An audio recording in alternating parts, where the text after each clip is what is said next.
Hello friends, स्वागत है आपका लोक ज्ञान दर्पण पर। मैं धीरज राणा आपका स्वागत करता हूं। आज की इस वीडियो में हम अध्ययन करेंगे भारत के वायसराय लॉर्ड लिटन के बारे में। तो चलिए दोस्तों, आज की इस वीडियो को हम स्टार्ट करते हैं। लॉर्ड लिटन, जिनका समयकाल था 1876 से 1880 के बीच। लॉर्ड लिटन एक विद्वान व साहित्यकार व्यक्ति थे, लेकिन भारत में इनको पसंद ना करने का कारण था इनके द्वारा अपनाई गई बहुत सी ऐसी नीतियाँ जिसका विरोध किया गया भारत में। फर्स्ट वन है 1876 और 78 में भयंकर दुर्भिक्ष, जिसमें मद्रास, बम्बई, मैसूर, हैदराबाद, मध्य भारत के कई हिस्से तथा पंजाब बुरी तरह से प्रभावित हुए। रिचर्ड्स जो स्ट्रेची की अध्यक्षता में अकाल आयोग की नियुक्ति 1878 ईस्वी में की गई। लॉर्ड लिटन को अकाल आयोग की नियुक्ति का जन्मदाता के रूप में जाना जाता है। भारत में ऐसा माना जाता है कि 1876 में और 1878 ईस्वी तक लगभग कम से भी कम 15 से 20 लाख व्यक्ति मारे गए थे भारत में अकाल की वजह से। मद्रास, बम्बई, मैसूर, हैदराबाद और मध्य भारत के बहुत से प्रांतों में तथा पंजाब, जिसमें बुरी तरह से प्रभावित हुआ था। इसी अकाल को देखते हुए इन्होंने अकाल आयोग की स्थापना की थी। एग्ज़ाम में ना जाने कितनी बार ये क्वेश्चन पुट किया जाता है कि अकाल आयोग की नियुक्ति किसकी अध्यक्षता में की गई थी। वो थे रिचर्ड्स स्ट्रेची।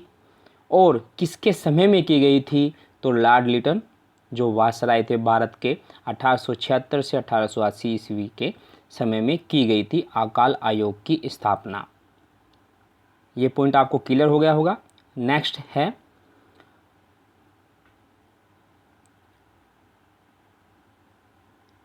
राजकीय उपाधि अधिनियम 1876 लाया गया इन्हीं के द्वारा।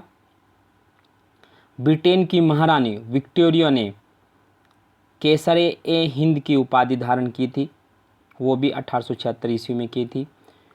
और इन्हीं के द्वारा वर्नाक्यूलर प्रेस एक्ट जो कि 1878 ईस्वी में लाया गया था। वर्नाक्यूलर जो प्रेस एक्ट था, इस अधिनियम के द्वारा भारत की जो भी प्रेस थी उसको प्रतिबंध कर दिया गया था, जिसके कारण वर्नाक्यूलर प्रेस एक्ट के कारण जो लॉर्ड लिटन थे, इनकी जो छवि थी वह एक नकारात्मक रूप से जानी जाने लगी। इन्होंने हिंदुस्तान के सभी प्रेस विभाग को एक तरह से बैन कर दिया था, प्रतिबंधित कर दिया था। अब कोई भी भारतीय ना तो कोई अपना अखबार छाप सकता था, ना अपनी पत्रिकाएं, प्रेस एक्ट वगैरह सब कुछ इन्होंने बैन कर दिया था वर्नाक्यूलर प्रेस एक्ट के द्वारा 1878 ईस्वी में। वेरी वेरी इंपॉर्टेंट है। फिर है आर्म्स एक्ट, जो कि ये लेके आए थे 1878 ईस्वी में।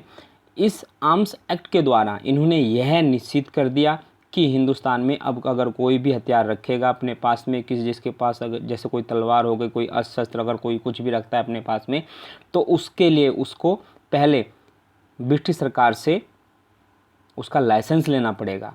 एक तरह से अगर देखा जाए तो भारतीयों पर इसको थोपा गया, जिसके कारण इनका एक नकारात्मक जो चेहरा था वो उभर के सामने आया और लोगों में इसकी छवि एक विपरीत रूप से छवि इनकी गई आर्म्स एक्ट के द्वारा। और लास्ट है द्वितीय अफगान जो युद्ध हुआ था वो 1878 ईस्वी में और 1880 ईस्वी के बीच हुआ था। एक बार हम रिकॉल कर लेते हैं इनके पॉइंट्स को।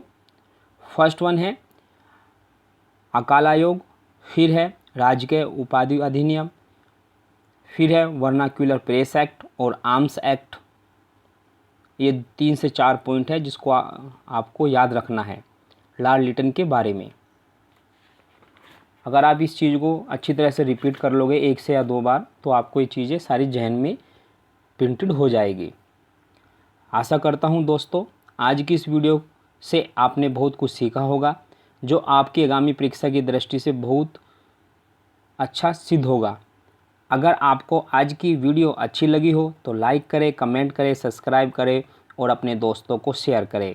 आपकी परीक्षा बेहतर जाए, आपको सफलता मिले, इसी मनोकामना के साथ मैं विदा लेता हूँ। फिर मिलेंगे आगामी वीडियो में। वीडियो देखने के लिए धन्यवाद। जय हिंद।